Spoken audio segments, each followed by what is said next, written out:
آج زکوٰۃ سے متعلق چند باتیں عرض کریں گے۔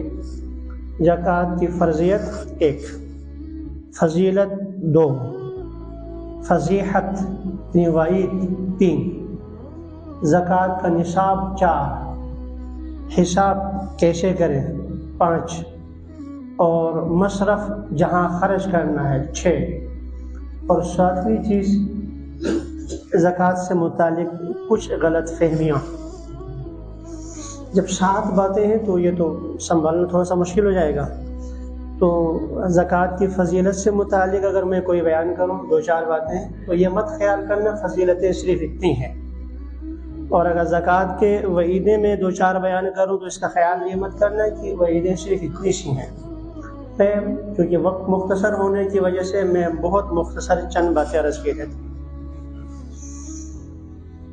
قرآن مجید کی آیت جو میں نے آپ کے سامنے سورہ مزمل کی پڑھی ہے، وَأَقِیمُوا الصَّلَاةَ وَأَقْرِضُوا اللَّهَ وَآتُوا الزَّکَاةَ وَأَقْرِضُوا اللَّهَ قَرْضًا حَسَنًا، مکہ مکرمہ کی آیت سورہ مزمل مکہ مکرمہ میں نازل ہوئی۔ اس لیے محققین کی رائے یہ ہے کہ نماز کی طرح زکوٰۃ بھی مکہ مکرمہ میں فرض ہو چکی تھی، البتہ اس کا نصاب، اس کی تفصیلات نہیں آئی تھی، وہ تفصیلات مدینہ منورہ میں جا کر جو ہے آئی ہے، اور آپ صلی اللہ علیہ وسلم نے وہاں بیان فرمایا۔ اقیموا الصلاۃ وآتوا الزکاۃ، نماز اور زکوٰۃ دونوں اکٹھے توامین کہلاتے ہیں۔ توامین جڑواں بچے جیسے ہوتے ہیں، تو توامین تقریباً 80 مرتبہ قرآن مجید میں، تقریباً 80 مرتبہ قرآن مجید میں نماز اور روزہ کا اکٹھا ذکر فرمایا۔ اقیم الصلاۃ وآتوا الزکاۃ، اقیم الصلاۃ وآتوا الزکاۃ۔ باقی الگ سے زکوٰۃ کا ذکر، الگ سے نماز کا ذکر ان کا نہیں بیان کر، نماز اور زکوٰۃ کا جو اکٹھا ذکر ہے 80 تقریباً مرتبہ قرآن کی آیتوں میں۔ لہذا نماز کی طرح جیسے نماز فرض عین ہے، ایسے ہی زکوٰۃ بھی فرض عین ہے۔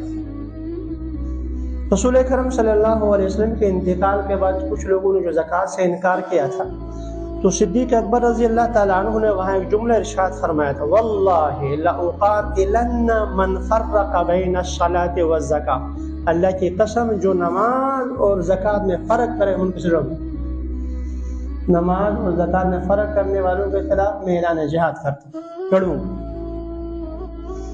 رسول اکرم صلی اللہ علیہ وسلم کی ایک اور روایت، یہ بخاری شریف کی حدیث ہے جو میں نے صدیق اکبر کا جو قول نقل کی، رسول اکرم صلی اللہ علیہ وسلم کی مشہور حدیث، بنی الاسلام علی 5، اسلام کی بنیاد 5 چیزیں ہیں۔ ایک تو کلمہ شہادت ہے، اس کے بعد آپ نے اقام الصلاۃ، نماز اور زکوٰۃ اور روزہ اور حج، 4 یہ کلمہ 5۔